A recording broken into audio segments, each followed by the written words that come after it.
My in-laws offered to help decorate our new home. I thought they meant throw pillows. They showed up with a moving truck, full of their old furniture. "It'll feel more like family this way," his mom said. My husband started unpacking it. I started repacking. My husband and I just bought our first house. It's a modest 2-story place outside Chicago, nothing fancy, but it's ours. We worked our asses off to afford it. Late nights, skipped vacations, cut corners everywhere. For years. So when we finally signed the papers and got the keys, I was excited. Not just to live there, but to finally make a space our own. I'd been pinning decor ideas and mood boards since before we were married.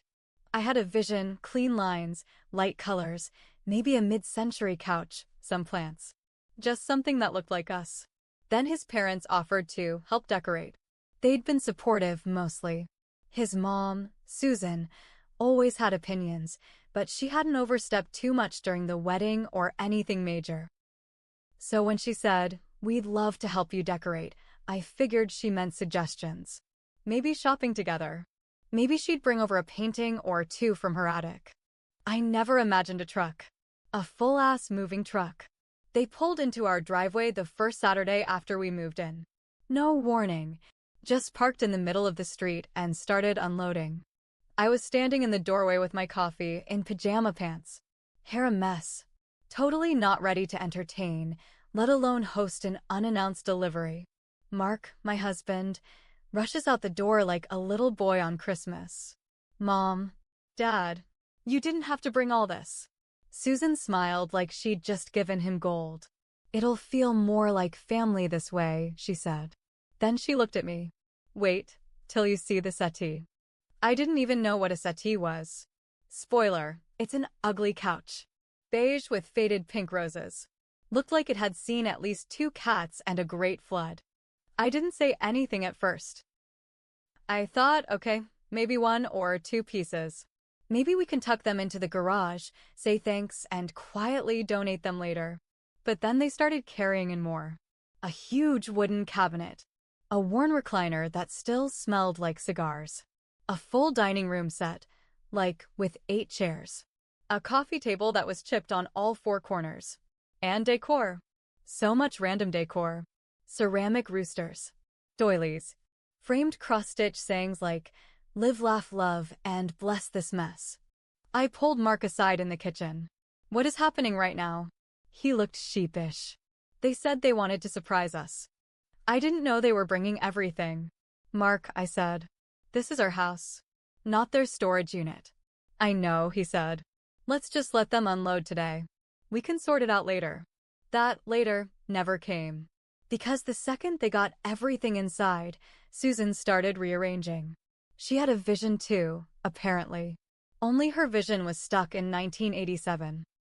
She moved our couch out to the garage and replaced it with the floral settee. She told me my area rug was too modern and rolled it up. She hung a framed photo of Mark from high school right in the middle of the living room wall, next to a picture of their wedding day. Every time I spoke up, she brushed it off. "Oh, you'll get used to it. Trust me, this is classic style. This is what makes a house a home." George, his dad, just followed her lead. Carried everything where she told him to. Didn't say much. That night, I sat on the floral couch in a house that didn't feel like mine. My legs stuck to the fabric. I couldn't stop looking at the rooster figurine on the mantel. I said nothing. I was too tired to argue. But I didn't sleep. The next morning, I woke up early. Before Mark. Before they came back. And I started packing. Not just 1 or 2 things. Everything. I started with the recliner, dragged it back out to the porch. Then the weird cabinet. The doilies. The roosters. All of it. Every single piece they brought went back into the truck they'd left in our driveway. Halfway through, Mark walked in rubbing his eyes. "What are you doing?" he asked. I didn't even stop moving. "This stuff is going back. They'll be upset," he said. "I don't care," I said. "This is our house. Not theirs. Not a shrine to their old furniture." Then Susan showed up. She saw the porch full of furniture and froze. "What is going on here?" she asked. Voice tight. Eyes scanning the pile like I'd burned it all. I appreciate you bringing this stuff, I said, keeping my voice as calm as I could. But this isn't going to work. We want to pick our own furniture. Our own style. That's what moving into a new house is for. This is your style, she snapped. It's family style. We're family. No, I said. It's your style. And you already had your house. She looked like I slapped her. Mark stood there. Didn't say a word. That silence? That was worse than anything. He just stood there, between me and her, not picking a side. Eventually, she turned and stormed back to the truck. Did she cry? Maybe. Did I care? Not in that moment. I kept packing. I didn't care how mad she was. I didn't care how awkward the next family dinner would be. I wasn't going to let her bulldoze me out of my own home. What I didn't expect was how long the fallout would last, or how far she'd go to try and make things right in her eyes. So, after I hauled everything back out to the driveway and made it crystal clear that her furniture wasn't staying, things got weird. I thought Susan would cool off. I thought Mark would finally see how much she was stepping over the line. But no. Instead, the guilt game started. Texts from Susan, I was only trying to help. I guess my taste just isn't good enough anymore. Tell Mark I hope he likes cold, empty walls. That's what you wanted, right? I just wanted my grandchildren to grow up around family things. Not some IKEA nonsense. First of all, we don't even have kids yet. That line? That one sent me over the edge. I didn't reply. I figured silence would send the message. But the next time we visited her house, Mark insisted we keep the peace. I walked in, and it was like stepping into a passive-aggressive art gallery. She had set up a corner of her living room with all the stuff I returned. And above it, a little sign that said, "Things we loved once." Dead serious. That was the sign. Mark saw it and just kind of laughed. Like, awkwardly. "She's being dramatic," he whispered. "No," I whispered back, "she's being controlling." Then came the real twist. She made a key. Yep. Mark had forgotten to change the locks when we moved in. He thought it wasn't necessary. "It's just family," he said. One day I came home from work and noticed the couch cushions were moved. Not a lot, just off. The throw blanket folded differently. The mail was stacked in a neat pile. Weird. I asked Mark if he'd come home for lunch. He said no. So I checked the doorbell camera. Guess who? Susan. Middle of the day. Just waltzed in, like she still owned the place. She spent an hour inside. Didn't steal anything. Didn't break anything. Just moved things around. Rearranged the fruit bowl. Adjusted the living room throw pillows. Moved my books off the coffee table. That night, I showed the video to Mark. I expected him to freak out. He didn't. He rubbed his face and sighed. She probably just missed us. You know how she is. No, Mark. I know how she is. The question is, do you? I demanded we change the locks. Right then. He hesitated. I'll talk to her, he said. I don't think we need to go that far. So you know what I did? I changed the locks myself. Next day. Called a locksmith, paid with my own money, and texted Mark a picture of the new key. That night was the first real fight we had since moving in. You're cutting her out, he said. No, I said. I'm protecting our space. She's my mom, he said, loud. And this is my home, I snapped back. And I'm not letting your mom rearrange my life every time I leave the house. We didn't talk for 2 days after that. 2. Then came the next blow. A family meeting. Yep, Susan called it. Like we were kids who needed discipline. She invited us to her house for dinner. Said George was grilling. That it was important. I didn't want to go, but Mark begged. Just hear her out. Let's try to reset things, he said. So I agreed. Worst decision. We get there. Normal at first. Awkward small talk. Burgers. Potato salad. Then Susan pulls out a notebook. I'm not kidding. She opens it and says, I just wanted to make a few suggestions for how we could all feel more comfortable moving forward. I looked at Mark. He looked like a deer in headlights. She started reading from the notebook. Number 1, consider blending styles. Maybe keep the settee for sentimental value.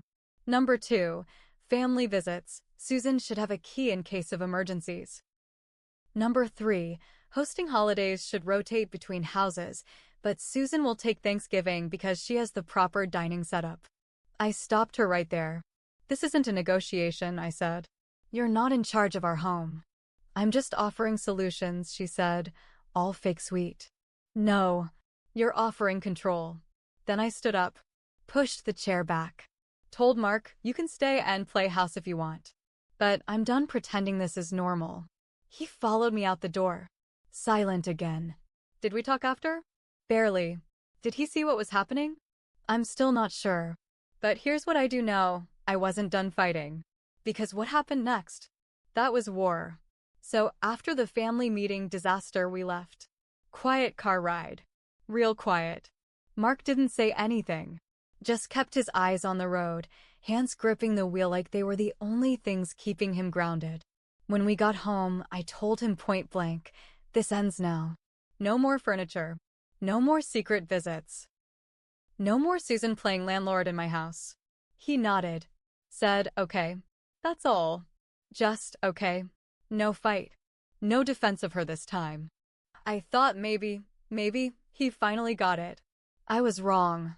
2 weeks later, I came home from a work trip, only 3 days away, and walked into a house that felt wrong. The air smelled different. Cinnamon? Maybe vanilla? I looked around. And then I saw it. The floral settee was back. I swear to God. Right in the middle of the living room. Like it had never left. I stood there frozen. My suitcase still in my hand. My mouth just open. Then I noticed the rug was different too. My beige wool rug? Rolled up and replaced with that ugly, forest green monstrosity that Susan claimed really hides stains. And the books I'd arranged on the shelves? All reorganized. Color-coded. With new family photos inserted in between. Of Mark and Susan. Of their wedding. One of them holding baby Mark with a note on the frame, the day I became a mother. I couldn't move. My whole body went hot. I called Mark immediately. He didn't pick up. I called again. Voicemail. Third time, he finally answered. I didn't even say hello. What? The hell? Is in my living room? There was a pause. Then he said the words that made me question everything. I thought we could compromise. I had to sit down. I actually had to sit down.